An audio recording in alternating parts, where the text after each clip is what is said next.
The History of Shorthand by Lisa Falcone. Shorthand as we know it goes by a large number of names including stenography, cytography, brachygraphy, phonography, and tachygraphy.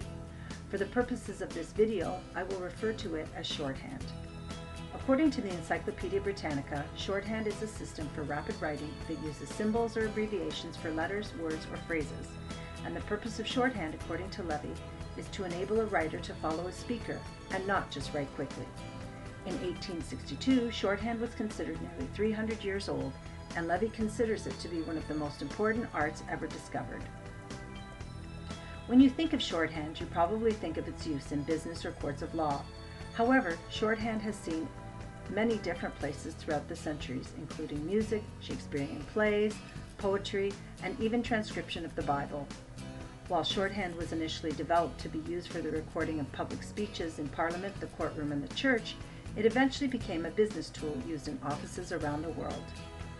There has been some debate around the use of shorthand to describe the Shakespearean quartos, but Davidson was able to demonstrate that the art of shorthand was very much alive during this time period.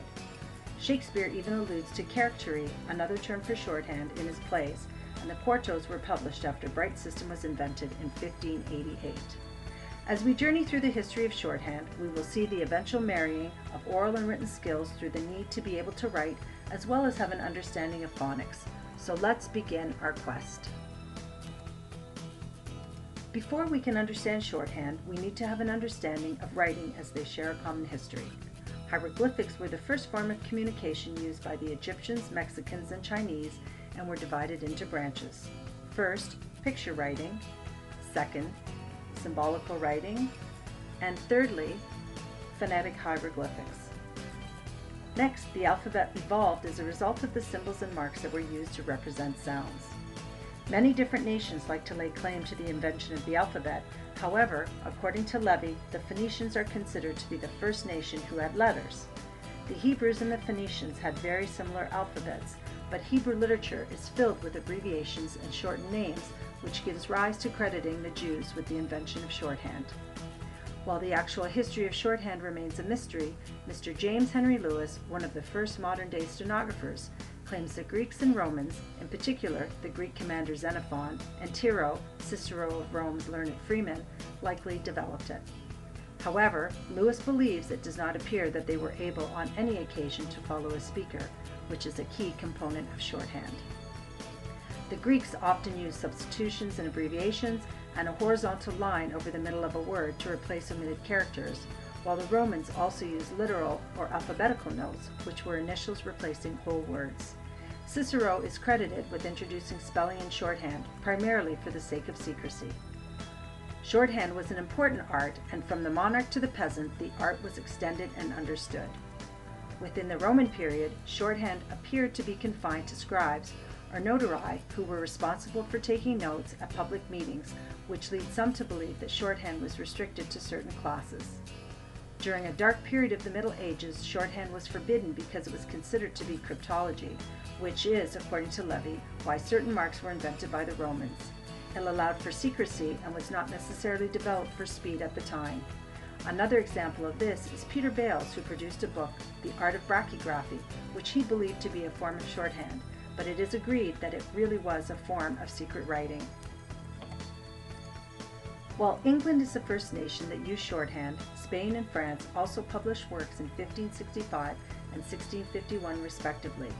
From these publications, of many systems appeared throughout the rest of the world, including the Netherlands, Germany, South America, Italy, Sweden, Norway, Denmark, and of course North America. Unlike writing, which eventually came to have a universal alphabet in English, shorthand has a wide variation of systems. Abundant quantities of books were published over the years, many of them with very similar systems built upon each other, yet not necessarily improving upon those that came before. According to Gould, between 1635 and 1800, more than 100 shorthand books were published. Gibbs tells us that every ingenious person will vary the method according to his own fancy. One may wonder why so many methods of shorthand were developed. Gould believes that shorthand would be seen as an additional skill necessary for educated individuals. So by developing your own system, these many shorthand masters became in demand as instructors. There are far too many masters to share here, so only those with an impact upon the development of the art will be discussed. Mr. Radcliffe of Plymouth is believed to have laid the foundation of shorthand writing in England in the 16th century. However, Timothy Bright, MD, is credited with inventing marks to represent words in 1588 in a book he published called Characterie, an art of short, swift, and secret writing by character. Bright's system of shorthand was difficult to learn, however, as it required a lot of memorization and there was no alphabet.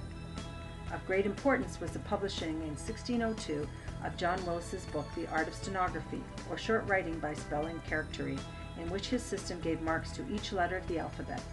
This system appears to be one upon which the rest were built. The next important date in our history would be 1650, when Jeremiah Rich's system of shorthand was considered to be the best contrived I have ever seen by Mr. John Locke, a British philosopher and physician in the 17th century. While Rich's method of shorthand was difficult to write and even more difficult to translate, Mr. Rich wrote a whole New Testament in this shorthand, a rare copy of which is even available through eBay for over $4,000. So while it was a complicated version of shorthand, it obviously had some merit which may be attributed to the contraction of 3 English words into one. Poetry is one method for assisting beginners in learning and remembering a variety of new subjects, and so too was shorthand. Here is an example of instructions provided for learning how to write Mason's shorthand. Yet this version of shorthand eventually had nearly 100 rules to learn, leaving me to wonder how anyone could learn and remember such a complex system. An important suggestion in 1674 was made by a schoolmaster named Elisha Coles, who developed his own system of shorthand that, while not successful, had merit in other ways. His idea to use ruled paper assisted in the shorthand of the present in that marks can be placed on, above, or below a line, providing for greater signification. This method of shorthand was quite popular for a while. In 1712, Francis Tanner's system was developed so that the alphabet was made of simple marks which could be joined together. This is more in line with the present form of shorthand. And James Weston's cumbersome system of 1727 used dots in the place of vowels, and he made shorthand more popular because it was brought to the attention of those in power. In 1812, James Henry Lewis developed his own system based on 40 years of court reporting, publishing his book, The Ready Writer. As it was in use for over 45 years, it is deemed to have been useful. As of the writing of Levy's History of Shorthand in 1862, it was still being used extensively. After the publication of Lewis's system of shorthand, there were few novel systems developed. Most were built upon other well-known or obsolete systems until Pitman. Sir Isaac Pitman developed his phonological system in 1837. This system was adopted in the United States and became the dominant system there. Pitman's system is based on phonography, which has sound as its fundamental principle.